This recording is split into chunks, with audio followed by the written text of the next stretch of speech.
Good morning, welcome to news analysis. నేను జ్యోత్స్న డిస్కషన్లోకి వెళ్లే కన్నా ముందు వివిధ పత్రికల్లో వచ్చిన వార్తా కథనాలను ఒకసారి చూద్దాం. తెలంగాణ వార్తా పేపర్స్ చూసినట్టయితే ముందుగా ఈనాడులో మనకు ప్రధాన వార్తగా కలల సాధన దిశగా భారత్ అంటూ నిన్న హైదరాబాద్లో సాఫ్రాన్ ఎంఆర్ఓ కేంద్రం ప్రారంభం సందర్భంగా ప్రధాని మోదీ మాట్లాడిన విషయాన్ని ఇక్కడ హైలైట్ చేస్తూ ప్రధాన వార్తగా ఈనాడు ప్రచురించింది.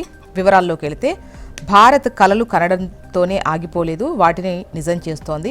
సులభతర వ్యాపారానికి ప్రాధాన్యం ఇస్తోంది. ఇక్కడికి వస్తున్న విదేశీ సంస్థలను వికసిత్ భారత్లో భాగస్వాములుగా చూస్తోంది అని ప్రధాని నరేంద్ర మోదీ అన్నారు. హైదరాబాద్లోని రాజీవ్ గాంధీ అంతర్జాతీయ విమానాశ్రయ ప్రాంగణంలోని జిఎంఆర్ ఏరోస్పేస్ ఇండస్ట్రియల్ పార్క్ సెస్లో 1300 కోట్ల పెట్టుబడులతో ఏర్పాటు చేసిన saffron air craft engine services India కేంద్రాన్ని ప్రధాని వర్చువల్గా నిన్న ప్రారంభించిన సందర్భంగా మాట్లాడిన విషయాన్ని ఇక్కడ హైలైట్ చేస్తూ భారత్కు త్వరలో విమాన తయారీ కంపెనీలు అన్న కేంద్ర విమానయాన శాఖ మంత్రి రామ్మోహన్ నాయుడు. రాఫెల్ ఇంజన్లను ఇక్కడే అసెంబుల్ చేస్తాం సంస్థ సీఈఓ ఒలివియర్. హైదరాబాద్ను ఏరోస్పేస్ కారిడార్గా ప్రకటించండి ప్రధాని మోదీని కోరిన ముఖ్యమంత్రి రేవంత్ రెడ్డి. తెలంగాణ రైజింగ్ 2047 గ్లోబల్ సమ్మిట్కు ఆహ్వానం. ఇక రైట్ సైడ్ పైన టాప్లో కనుక చూసినట్టయితే ఎస్టీలకు పెరిగిన రిజర్వేషన్లు 2019తో పోల్చితే బీసీలకు 8 జిల్లాల్లో లబ్ధి, పంచాయతీరాజ్ శాఖ నివేదిక ఇది అంటూ పంచాయతీ ఎన్నికల్లో ఎస్టీలకు రిజర్వ్ అయిన స్థానాలు పెరిగాయి. 2019లో ఎస్టీ పంచాయతీల సంఖ్య 1177 ఉంటే 25కు వచ్చేసరికి 1248కి పెరిగింది. నాన్ స్కెడ్యూల్ గ్రామ పంచాయతీల్లోనూ ఎస్టీలకు 688 నుంచి 714కు పెరిగాయి. 2019తో పోలిస్తే బీసీలకు 8 జిల్లాల్లో రిజర్వేషన్లు పెరిగాయి. నాన్ స్కెడ్యూల్ పంచాయతీల్లో పెరిగిన ఎస్టీ రిజర్వేషన్లు తదితరాల ప్రభావం ఇతర వర్గాలపై స్వల్పంగా అయితే పడింది అంటూ ఈ వార్తనిచ్చారు. Next Andhrajyothi. Hyderabad aerospace defence hub, ఈ రంగాల్లో గత ఏడాది రెట్టింపైన ఎగుమతులు. సాఫ్రాన్ ఏర్పాటు తెలంగాణ వృద్ధికి ఒక మైలురాయి. 1000 మంది నిపుణులు, ఇంజనీర్లకు ఉపాధి. ఎంఎస్ఎంఈలకు దక్కనున్న వ్యాపార అవకాశాలు అంటున్న ముఖ్యమంత్రి రేవంత్ రెడ్డి. జిఎంఆర్ ఏరోపార్క్లో సాఫ్రాన్ సంస్థ ఎంఆర్ఓ సెంటర్ వర్చువల్గా ప్రారంభించిన ప్రధాని. బెంగళూరు, హైదరాబాద్ను డిఫెన్స్ ఏరోస్పేస్ కారిడార్గా ప్రకటించాలని ప్రధానికి సీఎం రేవంత్ రెడ్డి విజ్ఞప్తి. యుద్ధ విమానాలకు ఇక దేశీ ఇంజన్లు. 5వ తరం ఫైటర్ జెట్ ఆమ్కాకు ఇంజన్ టెక్నాలజీని 100% బదిలీ చేసేందుకు సిద్ధమైన ఫ్రెంచ్ సంస్థ సఫ్రాన్. ఇక బీసీ రిజర్వేషన్లు 21.39% అంటూ 17% తగ్గించారన్న విపక్షాల ఆరోపణలు పూర్తిగా అవాస్తవం. 2019 పంచాయతీ ఎన్నికల తరహాలోనే ఈసారి రిజర్వేషన్ల ఖరారు. కానీ ఎస్టీ నోటిఫైడ్ గ్రామాలను కలిపి లెక్కించడంతో వాస్తవాలు తారుమారు. నిజానికి 8 జిల్లాల్లో పెరిగిన బీసీ రిజర్వేషన్లు సుప్రీం ఆదేశాలకు అనుగుణంగానే ప్రక్రియ. పంచాయతీ రిజర్వేషన్స్పై ప్రభుత్వం స్పష్టత. బీసీల గొంతు కోసిన రేవంత్ రెడ్డి అంటూ 42% రిజర్వేషన్ పేరిట మోసం. 24% 17% తగ్గించారు. ఫ్యూచర్ సిటీ పేరిట 5 లక్షల కోట్ల దోపిడీకి యత్నం అని కేటీఆర్ చేసిన విమర్శను ఇక్కడ ఇచ్చారు. ఇక 50,000 కోట్ల విద్యుత్ కుంభకోణానికి తెరలేపారు. రామగుండం, పాల్వంచ, మక్తల్ పవర్ ప్లాంట్లలో భారీ అవినీతి, వాటాల పంపకాల కోసమే కేబినెట్ సమావేశాలు అంటూ అటు మాజీ మంత్రి హరీష్ రావు చేసినటువంటి విమర్శలను ఇక్కడ ఇస్తూ వార్తలను హైలైట్ చేశారు. ఇక బీసీ రిజర్వేషన్కు సంబంధించి బీసీ రిజర్వేషన్లు తగ్గడంపై ఆగ్రహం, బీసీల ఆగ్రహం అంటూ జీవో 46ను రద్దు చేసి 42% రిజర్వేషన్ కల్పించాలి. అప్పటిదాకా పంచాయతీ ఎన్నికలను ఆపేయాలి. లేని పక్షంలో ఆందోళన ఉధృతం చేస్తామని బీసీ సంఘాల నేతలు హెచ్చరించిన విషయాన్ని ఇక్కడిచ్చారు. నమస్తే తెలంగాణకు వద్దాం. బీసీ ద్రోహి రేవంత్ అంటూ నమస్తే తెలంగాణ ప్రధాన వార్తనిచ్చింది.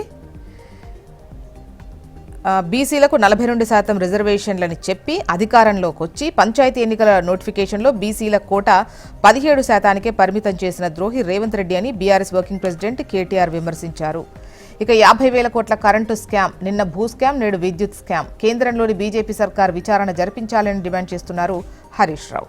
కులగణన నుంచే బీసీలపై కుట్ర మొదలైంది అంటూ జనాభా తక్కువ చేసి చూపడంతోనే మొదలు, ఆ సర్వే గణాంకాలతోనే కోటా అమలు, అందుకే గతం కంటే తక్కిన రిజర్వేషన్లు అంటూ దీనిపై బీసీ సంఘాలు మేధావులు మండిపడుతున్నారు అని చెప్పేసి ఈ కథనాన్ని ఇచ్చారు. నెక్స్ట్ ఏపీ వార్తా విశేషాలు చూద్దాం. ముందుగా ఈనాడు చూసినట్టయితే ఈనాడులో మనకు ప్రధాన వార్తగా 400 ఎకరాల్లో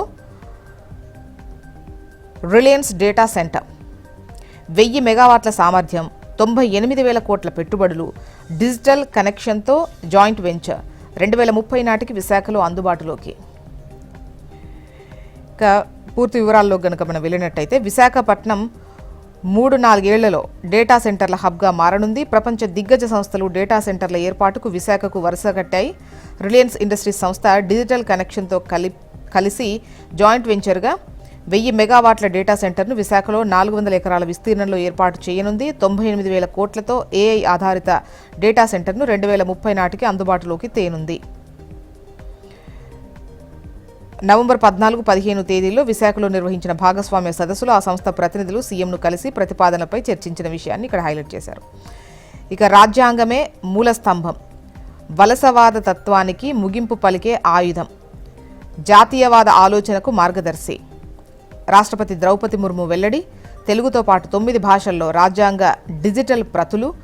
సంవిధాన్ సదన్లో ఘనంగా రాజ్యాంగ దినోత్సవం. ప్రజాస్వామ్యానికి రాజ్యాంగ విధులే పునాది. లేఖలో ప్రధాని మోదీ.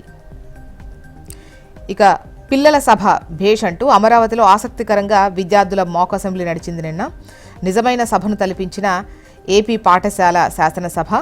మంత్రులుగా సమాధానం ఇవ్వడంలో అద్దరగొట్టిన బాలలు. సభాపతిగా ఆకట్టుకున్న స్వాతి. పిల్లల కోసం రూపొందించిన భారత రాజ్యాంగం పుస్తకం ఆవిష్కరణ. నెక్స్ట్ ఆంధ్రజ్యోతి. ఇక్కడ సెస్సులు వేసి రోడ్లు అంటూ సర్కార్కు ఆర్ఎండ్బి ప్రతిపాదన. 1500 కిలోమీటర్ల స్టేట్ హైవేల అభివృద్ధికి నిర్ణయం. 3 ఏళ్లలో పనులు పూర్తి చేయాలని లక్ష్యంగా పెట్టుకున్నారు.